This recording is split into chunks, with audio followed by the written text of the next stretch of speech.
A pair of brothers plead guilty to federal drug charges, and we'll tell you about the upcoming Best in the Mountains Bash. I'm Jerry Scott, and this is the Mountaintop Daily.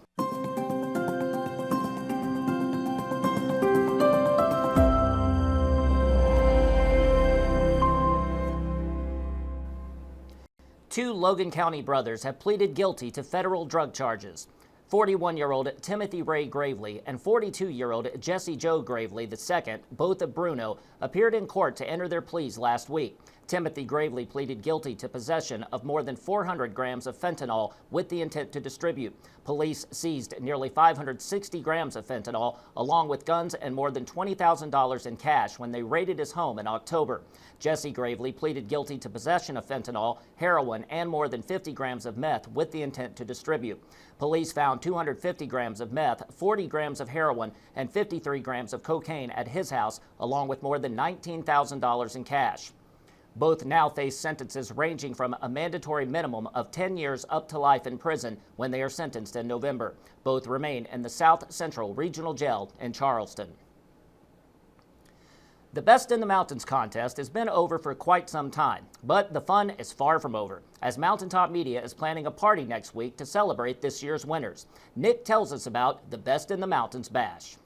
Mountaintop Media is getting ready for its first Best in the Mountains Bash, taking place Tuesday, July 29th at the Mountaintop Media stage on Main Street in Pikeville. Now that all the winners of Best in the Mountains 2025 have been counted and received their awards, this event is a way to show they're appreciated for making the region a better place. Each winner in attendance will get VIP treatment in addition to the accolades they've earned. So, we've been doing Best in the Mountains for several years now. I think we're at 5 or 6 years at this point. And we just kind of wanted to do something that kind of gives back to the community and lets them know that we're having fun doing this. This is part of our every year thing now. And letting the winners know that, we appreciate the awesome business that you do and the awesome people that you are.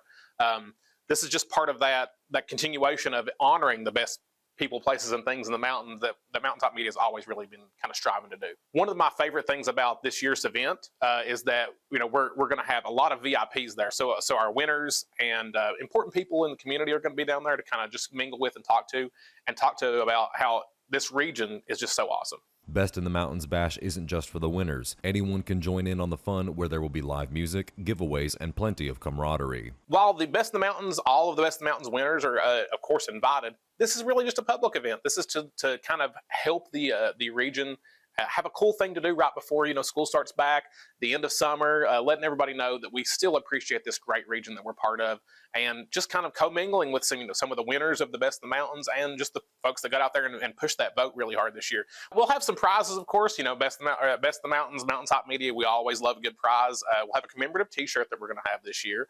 If you're down there, there's also possibly a chance you could enter to win an iPad, which is really cool, from Appalachian Wireless. We also have an opportunity to hear some awesome music by DJ Timmy. He was one of the winners of Best of the Mountains, so he'll be jamming with us on the 29th as well. Reporting for Mountaintop News, I'm Nick Collum. Coming up after the break, if you heard a roar on the roads this weekend, that's because it was time again for Hillbilly Christmas in July. We'll bring you a look at the fun when the Mountaintop Daily continues. But first, sports and weather. With this Mountaintop Sports Report for Monday, I'm Brittany Rowe reporting. On Sunday, La Familia, the Kentucky alumni basketball team, took on War Ready, the Auburn alumni basketball team, in a thriller at Memorial Coliseum. The former Cats pulled out a last-second win when the former Tigers turned the ball over, and Archie Goodwin made a layup to put the Cats up 80-76. Trying to game this. They don't want twos, but these turnovers are killing them. Archie Goodwin. La Familia needs 1 point. It is over! With this win, La Familia will now move on to round 16 in the basketball tournament and will be able to host more games at Memorial Coliseum. Mountaintop Sports will have coverage of football this week as we count down the weeks to kickoff for the 2025 season. Beyond the Scoreboard and the Hell podcast will return on Monday, August 25th from the Mountaintop Media stage. We will have more information later on this week. For the latest area high school and college sports news, remember to check us out at mountain-topsports.com or like and follow us on Facebook, X, and TikTok. Reporting for Mountaintop Sports, I'm Brittany Rowe. Have a great Monday, sports fans.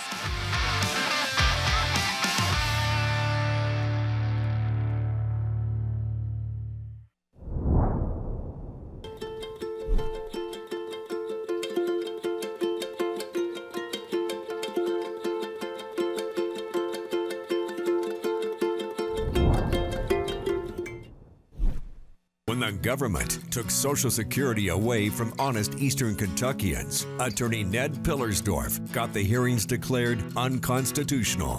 When the women guards were harassed at Little Sandy Jail, Ned fought back, securing a $1 million verdict at trial. And when the state tried to shut down Cordia School, Ned fought back and kept the school open. Attorney Ned Pillersdorf fights for the underdog, and he's ready to fight for you. Hey everyone, it's Kristen Mulcahy with Appalachian Wireless, inviting you to hurry in for our Christmas and July holiday sale. We're bringing the cheer early this year with huge savings on our latest devices, accessories, and more, just in time for summer upgrades. Whether you're shopping for yourself or someone special, now's the time to save big. But don't wait, the deals won't last long. Visit your nearest Appalachian Wireless retail location or go to AppalachianWireless.com to find out more. Because we are you, we are Appalachian Wireless. Motorcycles growled through the hills and hollers of eastern Kentucky over the weekend as the Randy Jones Memorial Ride for the Kids was held as part of Hillbilly Christmas in July. Sheldon takes us back to Saturday's event. You likely noticed a huge marshal of motorcycles moving throughout the area Saturday as Hillbilly Christmas in July's annual Randy Jones Memorial Ride for the Kids kicked off in Pikeville. We're happy to say that this year we're doing something a little bit different. We did an SUV van for Oleka Temple, the Floyd County Shrine Club, for transportation for their kids in the Floyd County area on down toward the hospital. And we like $45,000, meeting our $1 million goal at the hospital. So we're working hard toward it, and Lord bless us with a pretty day. Hopefully we have a lot of motorcycles out, and hopefully we'll make a lot of money.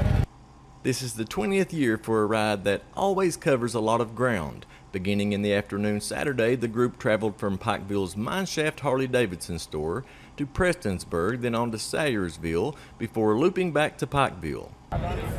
If we never took another penny to the Shriners Hospital, that hospital would not shut down. We've got to all understand that.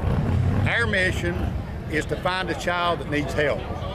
If we can find that child and it gets the help the Shriners Hospital can offer them for free, then we met our goal.